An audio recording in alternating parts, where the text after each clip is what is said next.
Okay, today we're going to go into medical bags. These are your paramedic grade bags, your household bags, and your bug out bag medical bags. Your medical bag, your bug out bag goes with your bug out bag, but it's actually a different bag, or it should be. This is just going to be an intro into it, and we're going to go over the 3 bags in separate videos, but I want to show you all 3 bags and what I've got for those right now. Okay, the first bag we're going to go into is the bug out bag. This bag, we've got pockets on the sides, pockets on the fronts, there's internal pockets, there's straps. This bag is actually made by Condition 1 Tactical. I really don't think it's really that big a deal. Just get a good quality bag. Tactical 1 happens to make some good quality bags. This is the first one of their bags that I have. We got mold straps across the back. That's really nice. If you want to carry it that way, or it's also got a strap that you can just pull loose and carry it like any other bag, and then you put the straps back on, and that's fine. That's fully adjustable. So I like to have a bag with a lot of options. Now what we're going to do with this bag is we're going to tear it open a little bit at a time and kind of show you what's in the bag. This carabiner here isn't weight rated. I just have it on there so I can attach it to other gear. Alright, first thing we're going to do is we're going to open up the front pouch. I like to try to organize my bags according to how I need to access my gear. Pockets in the way here. There we go. Okay. Now, everything I try to do, I try to put stuff in Ziploc bags to keep it dry. In here we've got safety pins, hemostats, tweezers, some medical scissors that I got in kits. We've got an EpiPen that even when they do expire, they're still going to be worth something. Something else is whenever you use an EpiPen, you're not going to get the full amount of epinephrine that's in them. So if later on you wanted to go in and try to get into the pen, extract it and save it, that wouldn't be a bad idea. Okay, always carry a bottle of aspirin. I save all of my aspirin bottles so I can do this kind of thing. I try to mark them. This one's been rubbed a little bit. I use a Sharpie and it still rubs off. Snake bite kit. You can get these snake bite kits at Walmart, any of your normal stores. Keep all of the stuff in them. As you use them, if you were to use one for a snake bite, go ahead and replace it afterwards and take this and put this with your 3rd bag in this series. And I'll show you why we're going to do that later. Okay. Get in farther. We've got our Blistex. We've got our Crazy Glue, which I've actually got a better use for this because Crazy Glue doesn't actually last all that long to me. We've got some Cutter maximum strength bug protectant. Rub it on your skin. That works well. Dental floss. Dental floss, obviously for your teeth. Keep your teeth, your teeth all set and okay, so you don't have food in your teeth. It also can be used for string, sutures, whichever you want to do there. Eye drops. Now these eye drops have been opened because I actually use this kit quite a bit because it rides in my vehicle with my bug out bag. So you got your eye drops.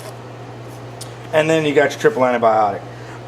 Now you can get name brand, you can get the Walmart brand, whatever. It really doesn't matter. On antibiotics, you want to kind of watch the expiration dates on them.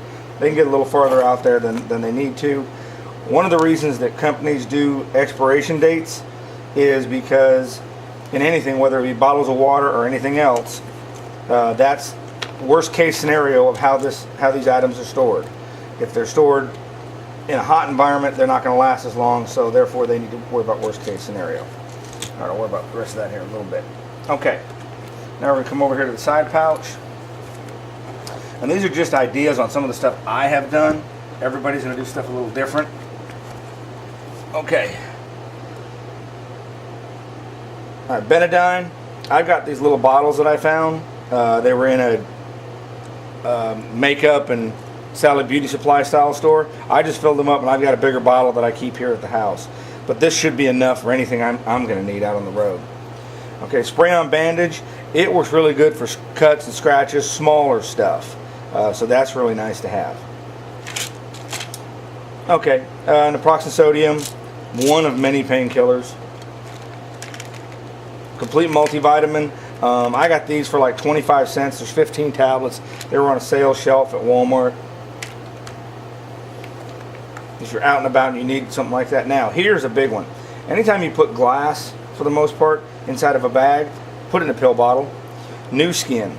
This is liquid bandage. Now this is gonna necessitate the need for the crazy glue. That's what this is, medical grade crazy glue.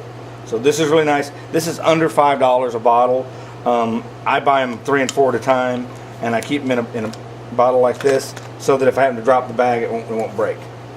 Okay, alcohol. Put little numbers on them or letters. This is alcohol, same thing. So I know what I got. This is hydrogen peroxide, and I have the date on top, but it's hard to see right now for the expiration. Okay, all of this stuff is good to have. Okay, that's that. Now we're going to come over here. I've really got these pockets packed, so they're kind of hard to get open. All right, got a couple sets of earplugs, medical tape, different types, waterproof. Okay, got my little survival matches here. A little sandpaper, some other things in there. You're never really sure what you're going to need, and to me the matches are going because I may have to do water purification, so it's an additional piece. A couple of baggies, always carry a couple extra baggies in there. Oh, there's another bottle of aspirin. We don't need to carry 2 of those. We can get that out of there. More earplugs. Little pocket knife. This is usually where a bunch of my knives, where I break the belt clips off, end up going, because they end up going in a medical bag, so I can use them later. Got 550 cord here. Always carry 550 cord in pretty much every one of your bags. You don't know, you can use this for a tourniquet. You can use a sling to stabilize a broken arm or leg. Using twigs, just tie it on. So these are just more ideas. And then the big contractor grade trash bags, which you can use this as an emergency blanket if you need to, a rain jacket, stuff like that. Okay. Now we're going to get into the big pocket here. Okay, again, everything in baggies. I try to put all my bandages in one bag, and this is just going to keep them all dry, and I've got all kinds of bandages in here. It's just anything you can come up with. Now with bandages, you want to watch out, because as they get older, they are going to expire, and the adhesive isn't going to work as well. So you're going to want to keep an eye on that. Okay. We've got a bunch of syringes, different types. Now these here are actually made for diabetics, but I like them because they're very low dose. If you have to use them for anything, pretty much to irrigate a wound, you're going to use clean water and you're going to irrigate a wound. On one of the podcasts that I listened to, the guy had said something that really stuck with me. The solution to pollution is dilution. Rinse your wound, rinse your wound, rinse your wound. So I really like that one. Okay, baggie full of nothing but gloves. Okay, these gloves are cheap. You can get them at Walmart again. Get them by the box and then seal them up. Okay, another set of hemostats. Okay, here I've got sugar and salt. Okay, salt so you don't dehydrate. So that if somebody's dehydrated, you can give them a little bit of salt in some water, and that will help them hold the water. The sugar may also help for people who are diabetic, or people who, if you're crashing, a little salt, a little sugar, and some water will really help out quite a bit. Okay, here's some clean wipes to sterilize areas. You get a cut or something, do this before you do some of your other spray-on bandage and some other bandages. You'd be surprised how much you can actually get in one of these bags. These are little, I call them finger condoms. Look like a little condom, but when you cut your finger, which I do quite often, you can bandage that finger, clean it up, bandage it with a Band-Aid, and then slide one of these over so that bandage won't come off. And it'll also help to keep that finger sterilized. I end up using these quite a bit. This whole kit gets used quite a bit. Okay, we're going to dig in even deeper. Okay. Standard bleed stop bandages, big pressure bandages. You can get them at your first aid store, medical supply place, stuff like that. Got our Ace Wrap. Came with one of my bags. More bandages, general use sponges. Sterile pads. These are 2x2s. Just more bandages. Okay, then here I've got a bag of Emergen-C, which is high dose vitamin C.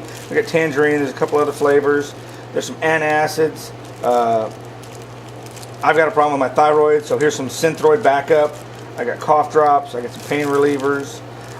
When you get into your pain relievers, If you drink regularly, beer or have a mixed drink or whatever, if you do that regularly, stay away from Tylenol and go to ibuprofen. It says right on the bottle that if you have more than 2 to 3 drinks a day, don't use Tylenol. Yeah, it'll kill your liver, and that's not good.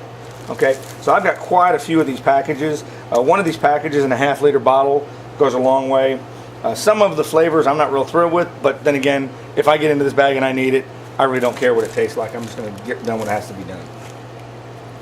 Okay, this is the one. This is the one everybody kind of giggles at. Tampons. When I was in the service, everybody carried a box of OB tampons in their medical bag. The reason is a puncture wound or a bullet hole in some cases.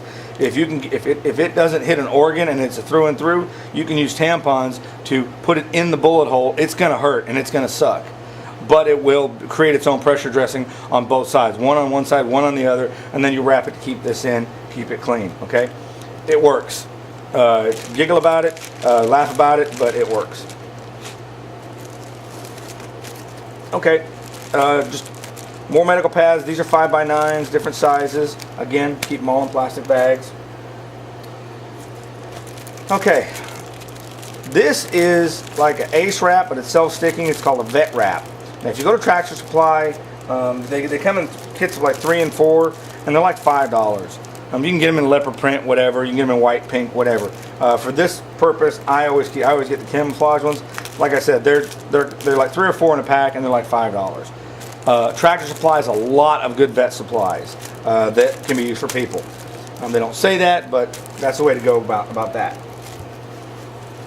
Okay, I got a couple little bars of soap in here. I get these at hotels and stuff. A comb, some toothpaste, a travel toothbrush. If you're out in a bug out location and you're trying to get home, whatever you're doing, little things that are more normal to you, like being able to brush your teeth in the morning, are really going to improve your morale and make you feel better. So that's just some of the things that I use as fillers.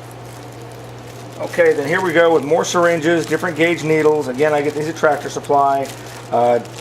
Main purpose is irrigation. You can also get bottles of penicillin in the refrigerator section at Tractor Supply, and just keep it on hand.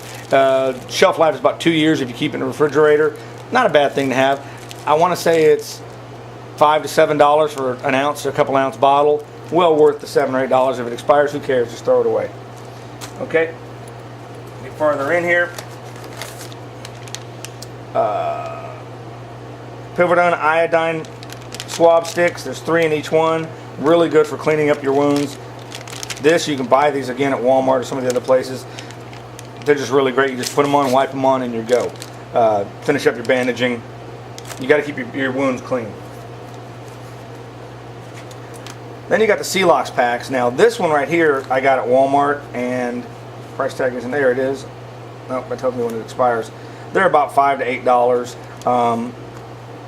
It's got 2 Celox packets. They're really kind of small. They're for deeper cuts. I mean, I'm going to post a video where I cut my hand open processing here, and I actually didn't end up using this because I didn't want to. I had the other supplies here and I got my hand fixed up. But out in the field, this would work really great. Then up here, this last one is, well, in here, just found something else. Okay, a triangular bandage for making a sling or bandana, whichever. This is one that you have to actually have quite a bit of training to deal with this pocket. That's why I keep it up there. First off, I got some smelling salts. Just leave them up in there. That's where they're the safest. Okay, some scalpels.